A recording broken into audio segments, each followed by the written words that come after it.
All of you good morning dear student और friends.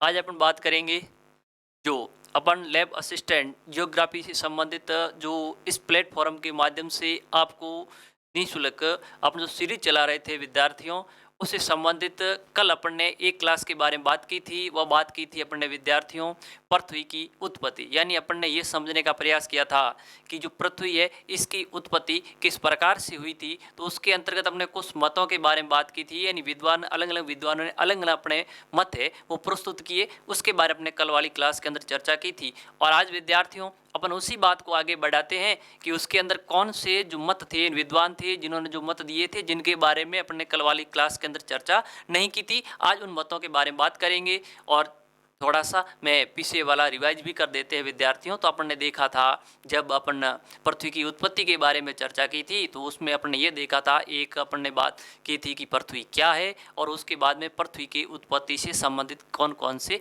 मत थे। तो उसके अंतर्गत अपन ने बात की थी सबसे पहले पृथ्वी की उत्पत्ति जो मत है उसको अपन ने दो भागों में बांटा था विद्यार्थियों।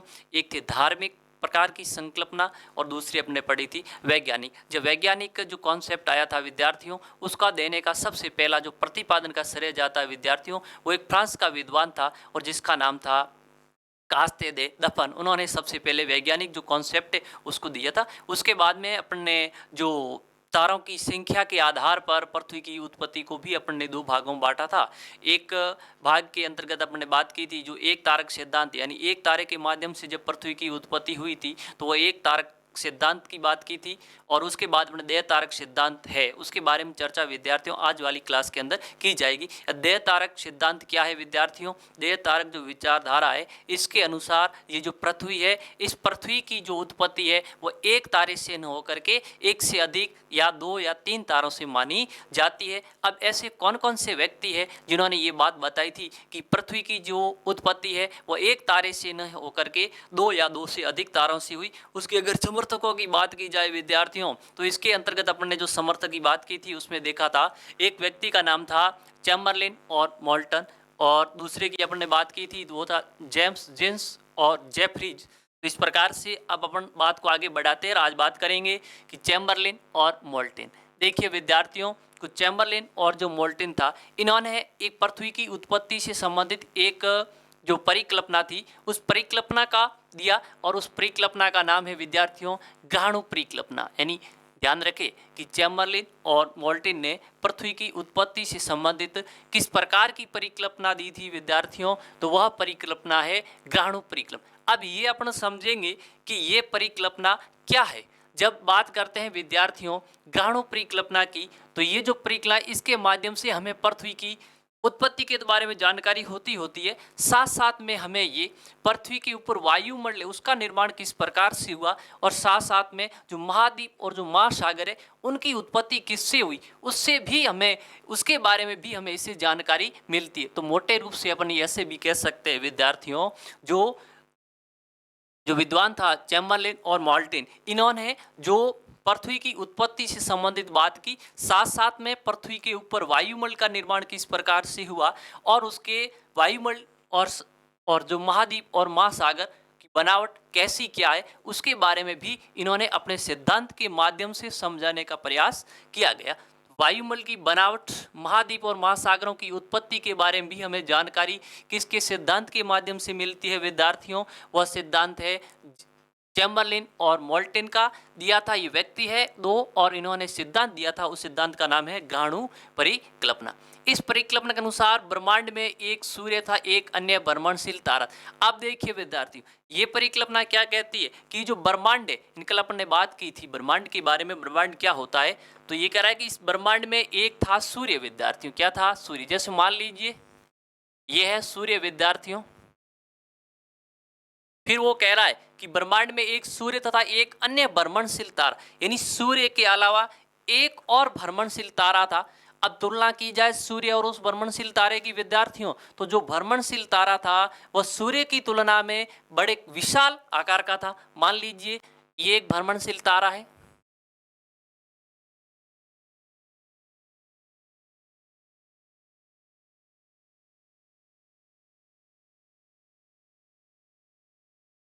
ये जो भ्रमणशील तारा है विद्यार्थियों, इस भ्रमणशील तारे का कोई किसी प्रकार का फिक्स मार्ग था नहीं।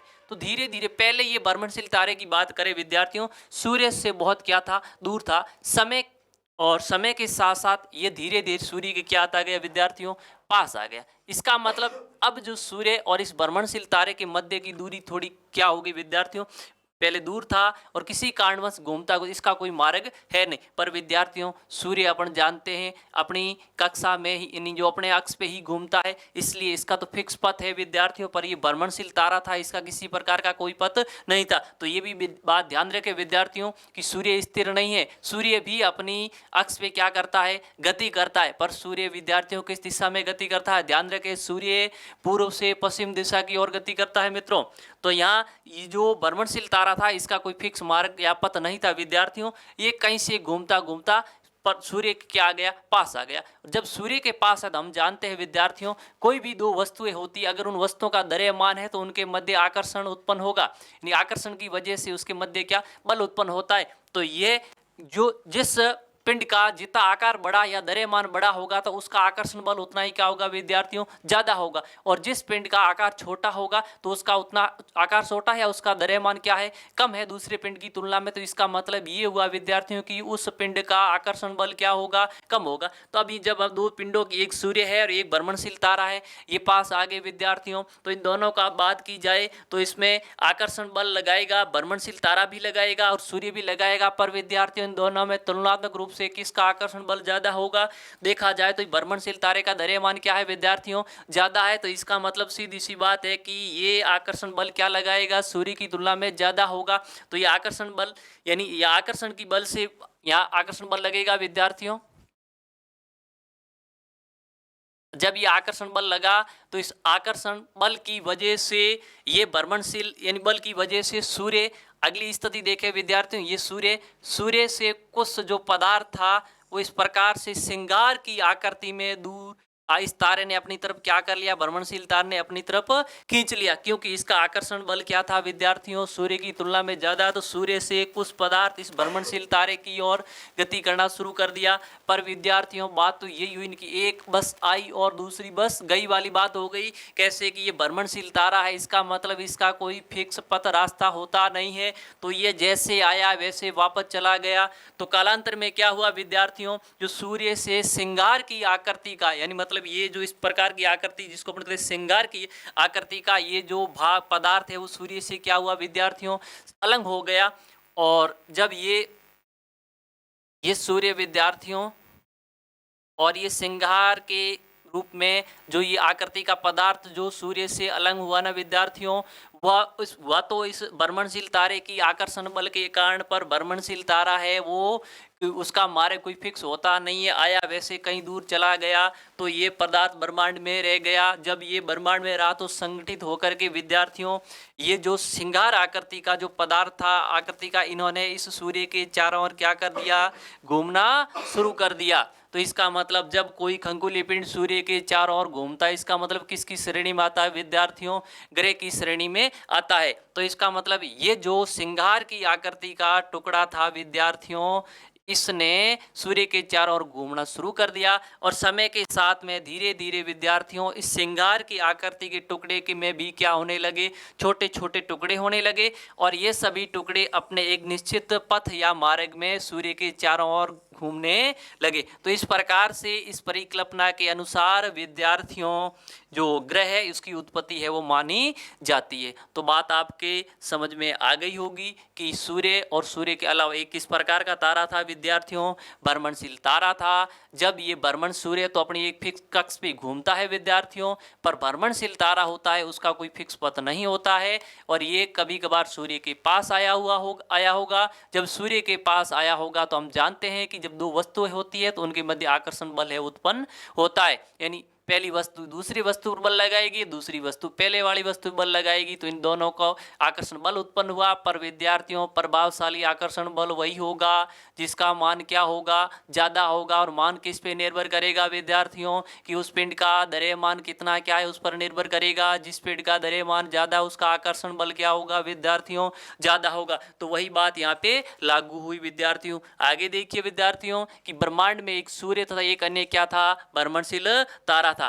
पहले सूर्य और भ्रमणशील तारे के मध्य दूरी क्या थी विद्यार्थियों, अधिक थी। यानी कि भ्रमणशील तारा और जो सूर्य था, पहले इनके मध्य की दूरी क्या थी विद्यार्थियों, अधिक थी। और जब दूरी अधिक थी तो इनका जो आकर्षण बल था उसका मान ज्यादा नहीं लग रहा था विद्यार्थियों। फिर समय के साथ में क्या हुआ कि भ्रमणशील तारा घूमता हुआ सूर्य के पास आ गया। यानी धीरे धीरे भ्रमणशील तारा है वो घूमता हुआ किसके पास आ गया, सूर्य के पास आ गया। और गुरुत्वाकर्षण बल के कारण सिंगार की आकृति का टुकड़ा सूर्य से अलग हो गया। और उस आकर्षण बल की वजह से सूर्य से क्या हो गया, सिंगार, यानी इस पर आप बात की थी ना, ये जो निकला है सूर्य से आकर, ये इस पिंड की जो आकृति, जो पदार्थ है जिस आकृति में जमा है, इसी आकृति को कहते हैं सिंगार की आकृति में, आकृति का टुकड़ा सूर्य से अलग हो गया। और वह भ्रमणशील तारा तो दूर सूर्य से फिर वापस क्या चला गया, दूर। जिस तारे का कोई निश्चित मार्ग नहीं है तो वह कभी भी अब दूसरी जगह जैसे सूर्य के पास आया वैसे वैसे सूर्य से दूर भी जा सकता है। यानी एक बस आई और दूसरी बस गई, वैसी बात हो गई। आगे देखिए, सिंगार की आकृति का टुकड़ा सूर्य के चारों ओर घूमने लगा। फिर क्या हुआ, वह तो पिंड दूर चला गया और सूर्य से जो सिंगार की आकृति का पदार्थ निकला विद्यार्थियों, वह सूर्य के चारों ओर क्या लगा, घूमने लगा। और इस सिंगार की आकृति का टुकड़ा फिर 9 अलग अलग भागों में क्या हो गया, विभाजित हो गया। और जब ये 9 अलग अलग भागों में विभाजित होने के बाद इन्होंने अपनी निश्चित कक्षाओं में सूर्य के चारों ओर क्या कर दिया विद्यार्थियों, घूमना शुरू कर दिया।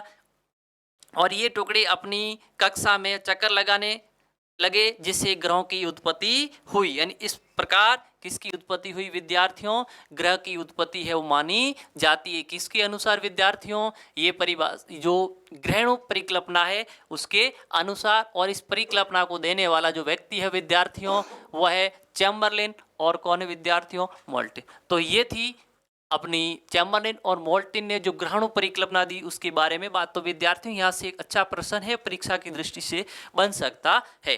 आगे अपन बात करते हैं अगले व्यक्ति की। तो विद्यार्थियों अगला व्यक्ति है जेम्स जिन्स एंड जेफरी। यानी इन्होंने विद्यार्थियों यही जो चैम्बरलिन और मोल्टिन की परिभाषा जो परिकल्पना थी, इस परिकल्पना में क्या किया, थोड़ा सा संशोधित किया। और इन्होंने जो परिकल्पना दी विद्यार्थियों, उस परिकल्पना का नाम था ज्वारीय परिकल्पना। किस प्रकार की परिभाषा दी इन्होंने, ज्वारीय परिकल्पना। एंड जिस प्रकार से जो पृथ्वी जो समुद्री भाग में या जो चंद्रमा की वजह से पृथ्वी पर जो ज्वार आते हैं, वैसे वैसे इन्होंने इस जो ये सूर्य से जो पदार्थ अलग हो रहा था, यहाँ पे अपन सिंगार की आकृति का नाम दे रहे थे, वैसे वैसे इन्होंने ज्वारीय परिकल्पना के अंदर इस प्रकार का जो पदार्थ अलग हुआ इसका नाम फिलामेंट दिया विद्यार्थियों, फिलामेंट दिया। क्या नाम दिया, फिलामेंट। वैसे बिल्कुल इसके समान ही है, इक्वल ही है, लेकिन इसने ये जो पदार्थ अलग हुआ उसका नाम ही चेंज किया। तो ये उसका संशोधित रूप है वो मानी जाती। या अब देख, इस परिकल्पना के अनुसार सौर मंडल का निर्माण सूर्य और एक अन्य तारे, यानी एक तो सूर्य है और एक अन्य कौन सा विद्यार्थियों, भ्रमणशील तारा है, उससे ही माना जाता है। तो इस प्रकार से ये दो परिकल्पना विद्यार्थियों, चैम्बरलिन और मोल्टिन, और दूसरी अपन ने बात की थी कौन सी, जेम्स जिन्स और जेफरीज की ज्वारीय परिकल्पना। और इसी बात को विद्यार्थियों अपन आगे बढ़ाते हैं। अगले विद्वान का नाम है ओटो शिम्ड वह कॉर्ल वाई जास्कर। यानी ओटो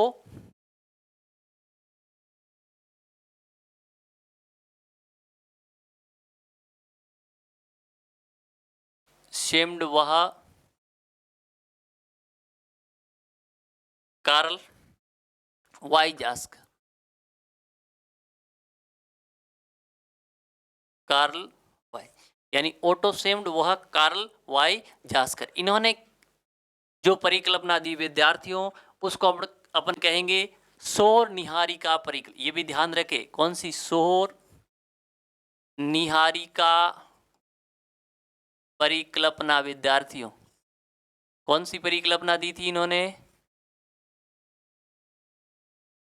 सौर निहारिका परिकल्पना। अब देखिए विद्यार्थियों, सौर निहारिका परिकल्पना के अंतर्गत इसने क्या कहा था?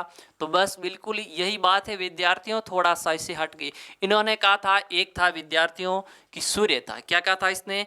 इन्होंने कहा था सौर निहारिका परिकल्पना, एक क्या था विद्यार्थियों? ये सूर्य था। अब ये जो परिकल्पना ये कह रही है विद्यार्थियों, ये सूर्य है, इस सूर्य के चारों ओर क्या था? एक जो गैसीय बादल है, वैसे नेबुला थे। क्या थे? गैस और धूल कणों के बादल बने हुए थे सूर्य के चारों ओर, जिसको अपन ने कल पढ़ा था ना, निहारिका, या जिसको अपन ने कहा था नेबुला। तो इसका मतलब है कि जो सूर्य है, इसके सूर्य के चारों ओर गैसीय बादल, यानी जो क्या थी? निहारिका थी। और समय के साथ क्या हुआ विद्यार्थियों? ये निहारिका के जो पदार्थ थे, यानी निहारिका जिन पदार्थों से मिलके बनी हुई थी, तो जो निहारिका में हल्के और भारी पदार्थ थे, तो उसके अंदर ये प्रक्रिया हुई विद्यार्थियों, भारी कण थे वो बिल्कुल पास में आते गए, हल्के पदार्थ उससे दूर चलते गए। तो इसका मतलब ये होगा धीरे धीरे निहारिका क्या हो गई विद्यार्थियों? संगठित हो गई। क्या हो गई? संगठित हो गई। और संगठित होने के बाद में विद्यार्थियों एक तस्तरी के रूप में इस सूर्य से क्या हो गई विद्यार्थियों? इस प्रकार से ये तस्तरी के रूप में सूर्य से विद्यार्थियों क्या हो गई?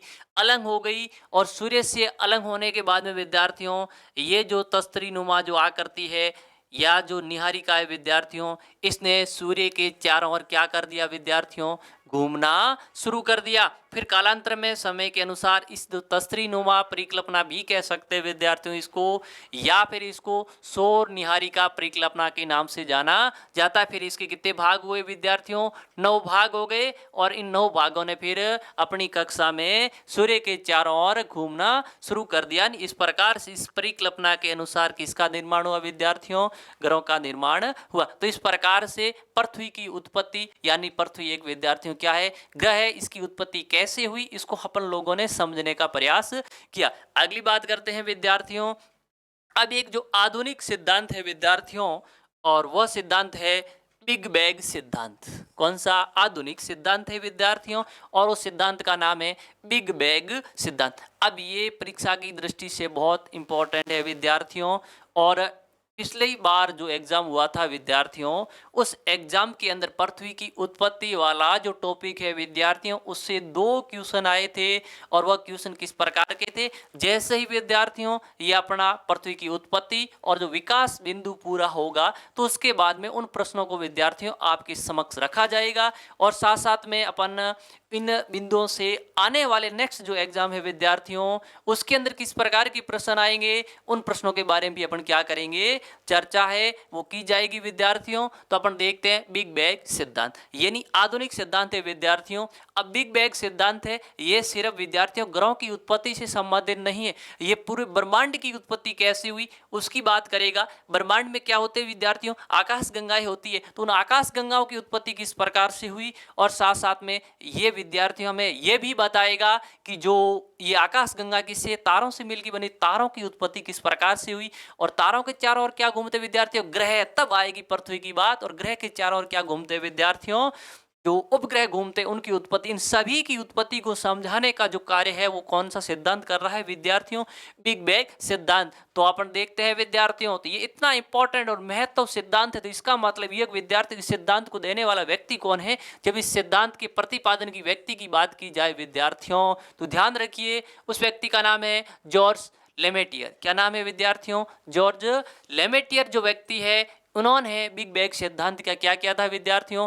प्रतिपादन किया था। अब ये सिद्धांत किसी जानकारी देता है, यानी इसके सिद्धांत से हमें क्या जानकारी मिलती है कि सिद्धांत का हम अध्ययन क्यों करते हैं? अध्ययन किसी वस्तु का विद्यार्थियों जब करते हैं, जब किसी न किसी के बारे में हमें उससे क्या मिलती है? कोई नई जानकारी प्राप्त होती है। तो इस सिद्धांत से हमें किसके बारे में जानकारी प्राप्त होती है? इससे हमें ब्रह्मांड की उत्पत्ति किस प्रकार से हुई, साथ में आकाश गंगाओं की उत्पत्ति कैसे हुई, सौर मंडल की उत्पत्ति किस प्रकार से हुई, इन सभी की जानकारी हमें बिग बैंग सिद्धांत के माध्यम से मिलती है। चले आगे बात को बढ़ाते विद्यार्थियों, बिग बैंग सिद्धांत के अनुसार ब्रह्मांड की उत्पत्ति आज से 15 अरब वर्ष पहले हुई है। कितने विद्यार्थियों? ये कह रहा है बिग बैंग सिद्धांत के अनुसार जो पृथ्वी की, यानी जो ब्रह्मांड की उत्पत्ति है, आज से कितने वर्ष पहले हुई है? 15 अरब वर्ष पहले हुई है। और ब्रह्मांड की उत्पत्ति किससे हुई विद्यार्थियों की? एक अग्निपिंड के विस्फोट से मानी जाती है। ये सिद्धांत कहता है कि ब्रह्मांड की उत्पत्ति किससे? देखिए विद्यार्थियों, ये जैसे एक बिंदु है, एकक परमाणु कह सकता हूं मैं जिसको, एकक परमाणु। अब विद्यार्थियों देखिए, जब मैं इस एकक परमाणु की बात करता हूं तो इसमें ध्यान रखने योग्य बात यह है विद्यार्थियों कि इस एकक परमाणु का जो घनत्व था या जो डेंसिटी थी वो क्या थी विद्यार्थियों? अनंत थी। घनत्व क्या था विद्यार्थियों? अनंत था। और इसका तापमान भी क्या था विद्यार्थियों? अधिक था। और इस जो ये बना हुआ था, घना बना हुआ था, यानी ये विशेषता है कि इस पिंड का यानी आयतन बिल्कुल क्या है विद्यार्थियों? एकक परमाणु ही है, बहुत कम है आयतन, पर इसका घनत्व क्या है विद्यार्थियों? बहुत ही अधिक है। और इस पिंड का विद्यार्थियों का है क्या है? तापमान भी क्या है? बहुत अधिक है। और ये कैसा है? घना बना हुआ है, मतलब छोटे छोटे बहुत सारे कणों के संगठित होने से बना है विद्यार्थियों। पर विद्यार्थियों इस भी ये जो पदार्थ है एक एक, इसमें समय के साथ इसमें क्या हुआ विद्यार्थियों?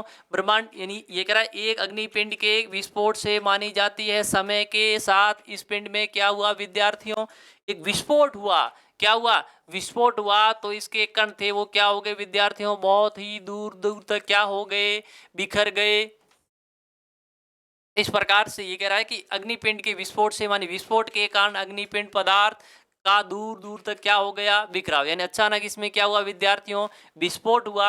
ये भी ध्यान रखे कि ये जो विस्फोट होने की घटना है, यानी इस पिंड में जो विस्फोट हुआ ना विद्यार्थियों, तो विस्फोट होने की घटना को अपन क्या कहते हैं? इस घटना कहते हैं सुपरनोवा। क्या बोलते हैं विद्यार्थियों? सुपरनोवा। तो इस बात का भी ध्यान रखे कि जो ब्रह्मांड की उत्पत्ति के में समझाने में जो बिग बैंग सिद्धांत है, उस बिग बैंग सिद्धांत के अंतर्गत जो एकक परमाणु था, उस परमाणु में जो विस्फोट होने की घटना है विद्यार्थियों, उस घटना को हम क्या कहते हैं? सुपरनोवा कहते हैं। तो ये जो घटना घटित हुई उसको अपन सुपरनोवा कहेंगे। और इस घटना से ये जो ब्रह्मांड जिन संगठित पदार्थों से नहीं, ये जो एकक परमाणु जिन संगठित छोटे छोटे कणों से मिलके बना हुआ था, अचानक विस्फोट हुआ। तो विद्यार्थियों ये कण ब्रह्मांड के अंदर बहुत दूर दूर तक क्या हो गए? फैल गए। इस प्रकार से, ठीक है, तो इस प्रकार से विस्फोट के फैल गए। फैलने के कारण अग्निपिंड पदार्थ दूर दूर तक क्या हो गए? बिखर गए। फिर क्या हुआ? समय के साथ में विद्यार्थियों दूर दूर बिखरे इन पिंडों का क्या हुआ? द्रव्यमान मतलब जो तापमान था वो धीरे धीरे क्या हुआ? कम हुआ। फिर पुनः दूर दूर बिखरे हुए पदार्थों का क्या हुआ? समूहन हुआ, यानी वापस जुड़ने शुरू हो गए। समूह, एक समूह में मतलब एक केंद्र पर क्या केंद्रित होने शुरू हुए, और जिससे पिंड का आकार बढ़ता गया। अब छोटे छोटे कण पास में आके जुड़ेंगे तो विद्यार्थियों सीधी सी बात है कि उस वस्तु का आकार में क्या हो जाती है? वृद्धि। तो यहाँ पर भी यही हुआ कि उन जिससे पिंड का आकार में क्या हो गई? वृद्धि हो गई और आकार बड़ा होता गया। और पिंडों के आकार में वृद्धि होने से आकाश गंगाओं का निर्माण हुआ। तब किसका निर्माण हुआ विद्यार्थियों? आकाश गंगाओं का निर्माण हुआ। यही इसी प्रकार आकाश गंगाओं में भी क्या हुआ? समय के साथ में विद्यार्थियों इसमें भी विस्फोट हुआ। तो विस्फोट हुआ तो ये कण भी थे वो ब्रह्मांड में क्या हो गए विद्यार्थियों? बिखर गए। और बिखर गए दूर, यानी ब्रह्मांड के अंदर दूर दूर बिखर गए। और बिखर गए तो सीधी सी बात है, फिर उसमें समय के साथ में उनमें भी पुनः उनका तापमान कम होगा। कम होने के बाद में पुनः वह भी विद्यार्थियों एक बिंदु पर क्या होगी? संगठित होना शुरू हो जाएगी। जब एक बिंदु पर क्या हुई? संगठित होनी शुरू हो गई विद्यार्थियों। तो इससे क्या हुआ? संगठित होनी शुरू हुई तो फिर पुनः एक पदार्थ या समूह का क्या होगा? निर्माण हुआ, जिससे कहते हैं अपन क्या कि तारों का निर्माण हुआ। किसका निर्माण है? उससे तारों का निर्माण हुआ। पुनः अचानक विद्यार्थी यही घटना तारों में भी घटित होगी तो पदार्थ ब्रह्मांड में दूर दूर तक क्या हो जाएगा विद्यार्थियों? बिखर जाएगा। और बिखरेगा तो फिर पदार्थ, बिखरे हुए पदार्थ का समय के साथ में तापमान क्या हो जाता है विद्यार्थियों? कम हो जाता है। और जब तापमान कम होगा तो पुनः ये पदार्थ किसी बिंदु पर क्या हो गए? केंद्रित हो गए। क्या नहीं हो गए? हो गए। तो इससे किससे तारों के बाद में किसका नंबर आएगा विद्यार्थियों? ग्रहों की उत्पत्ति होगी। और अपन असल में बात किसके बारे में कर रहे थे विद्यार्थियों? ग्रहों के बारे में ही बात कर रहे थे। इस प्रकार से ये बिग बैंग सिद्धांत हमें ये बताता है कि ब्रह्मांड का आज भी क्या हो रहा है विद्यार्थियों? विस्तार हो रहा है। तो आप अगर अपन इसको सरल रूप में और समझने का प्रयास करें तो विद्यार्थियों देखते हैं, अपन एक उदाहरण के रूप में समझते हैं कि जैसे मान लीजिए विद्यार्थियों मैंने कोई गुब्बारा लिया, ठीक है ना विद्यार्थियों? अब गुब्बारे के ऊपर मैंने पेन से कुछ ऐसी प्रकार डॉट डॉट यानी क्या कर दिए, चिन्ह कर दिए। ये जो मैंने विद्यार्थियों डॉट डॉट चिन्ह किए हैं, ये दर्शा रहा है किसको, आकाश गंगा को। किसको दर्शाएंगे विद्यार्थियों, आकाश गंगा को दर्शाएंगे। अब इसके अंदर भी डॉट डॉट के अंदर भी छोटे छोटे डॉट करता हूं तो वो किसको दर्शाएंगे विद्यार्थियों, तारों को दर्शाएंगे। किसको दर्शाएंगे, तारों। अब मान लीजिए आपने गुब्बारा लिया विद्यार्थियों, गुब्बारे के अंदर पेन से छोटे छोटे क्या लगा दिए, बिंदु लगा दिए। तो गुब्बारे के ऊपर आपने छोटे छोटे पेन से क्या लगाए, जो बिंदु लगाए ना, उस बिंदु को आप मानोगे आकाश गंगा विद्यार्थियों। क्या मानोगे, आकाश गंगा मानोगे।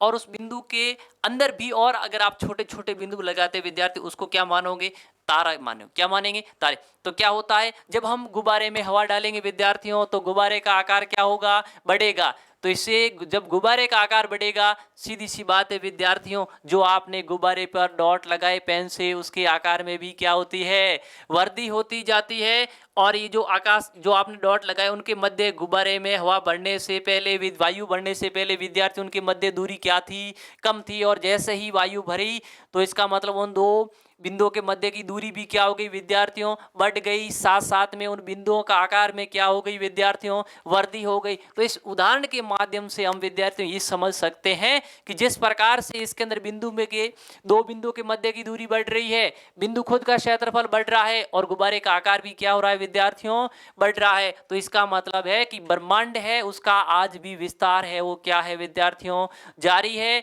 आकाश गंगाओं में विस्तार हो रहा है। तो इस प्रकार से ये जो बिग बैंग सिद्धांत है, ब्रह्मांड की उत्पत्ति और ब्रह्मांड का जो विस्तार है उसके बारे में हमें बताता है। अब करते अगली बात देखते हैं विद्यार्थियों। तो ये सारी बात विद्यार्थियों अपन ने की, वो बात की पृथ्वी की उत्पत्ति से संबंधित अलग अलग विद्वानों ने अलग अलग प्रकार के सिद्धांत है वो विद्यार्थियों दिए थे। पर विद्यार्थियों ये तो बात अब ये करते हैं असल में अपन कि पृथ्वी की आयु यानी पृथ्वी कितनी क्या पुरानी है, उसकी आयु का निर्धारण है वो अपन किस प्रकार से करेंगे उसके बारे में बात करेंगे। तो पृथ्वी की उत्पत्ति संबंधित सारे जो सिद्धांत थे विद्यार्थियों, परीक्षा की दृष्टि से महत्वपूर्ण सिद्धांत थे, उन सिद्धांतों के बारे में क्या विद्यार्थियों बात कर ली। और विद्यार्थियों ये जो अपन ने बात की है इसको बिल्कुल जो प्रमाणिक बात थी और प्रमाणिक पुस्तकें थी विद्यार्थियों, उसके आधार पर ही आप तक ये बातें विद्यार्थियों पहुंचाई गई। और विद्यार्थियों मैं आपसे कहना चाहता हूं कि अगर आपने इन जो ये इस प्लेटफॉर्म पर ये जो निःशुल्क ज्योग्राफी असिस्टेंट की जो जितनी भी लैब असिस्टेंट की जितनी भी क्लासें अपलोड होगी उनको आप ध्यानपूर्वक देखिए विद्यार्थियों। और विद्यार्थियों मैं आपसे एक वादा करता हूं कि ये जो क्लासें चलेगी वो क्लासों का अगर आप लाभ लेंगे विद्यार्थियों तो आपके चेहरे पे मुस्कान लेकर आएगी। ये क्लासें आपके चेहरे पर क्या लाएगी विद्यार्थियों, मुस्कान लेकर आएगी, आपको औरों से क्या करेगी, बेहतरीत करेगी। यानी ये क्लास से विद्यार्थियों आपके चेहरे पे मुस्कान लाएगी और आपको विद्यार्थियों औरों से क्या करेगी, बेहतरीत करेगी। दोस्त दिन को बेहतर करने के लिए दिन की शुरुआत भी क्या होनी चाहिए, दोस्त दिन को बेहतर बनाने के लिए दिन की शुरुआत भी क्या होनी चाहिए, बेहतर होनी चाहिए। दोस्तों ये दंगल लंबा चलने वाला है, यानी विद्यार्थियों ये क्लासें बहुत लंबी चलने वाली है क्योंकि सिलेबस क्या है बच्चों, विस्तृत है। तो दोस्तों ये दंगल बहुत लंबा चलने वाला है। तो हार के भी देख लिया, हार के भी देख लिया फिर गम किस बात का, यानी हार कर भी देख लिया फिर गम किस बात का, हार कर भी देख लिया फिर गम किस बात का। चल उठ और इस दुनिया को दिखा दे, चल उठ और इस दुनिया को दिखा दे कि तेरे अंदर कितना दम है। चल उठ और दुनिया को दिखा दे कि तेरे अंदर कितना दम है। तो प्यारे साथियों अब ये दिखा दो कि अपने हौसलों का दम दुनिया को, यानी विद्यार्थियों अब अपने हौसलों के अंदर कितना क्या दम है ये दम दुनिया को दिखा दीजिए। चिक्का को विद्यार्थियों उछाल दिया है, यानी चिक्का है उसको उछाल दिया है। टेल भी अपना होगा और हेड भी क्या होगा विद्यार्थियों, अपना होगा। यानी अपने चिक्के को उछाल दिया है विद्यार्थियों, यानी टेल भी अपना होगा और हेड भी क्या होगा विद्यार्थियों, अपना होगा। तो साथियों टेल और हेड दोनों अपने ही होने वाले हैं। तो साथियों तब तो हम दूसरों से क्या होंगे, तभी तो हम दूसरों से, जब टेल और हेड दोनों अपने होंगे ना विद्यार्थियों, तभी तो हम दूसरों से क्या होंगे, आगे होंगे, तभी हम दूसरों से क्या होंगे, आगे होंगे।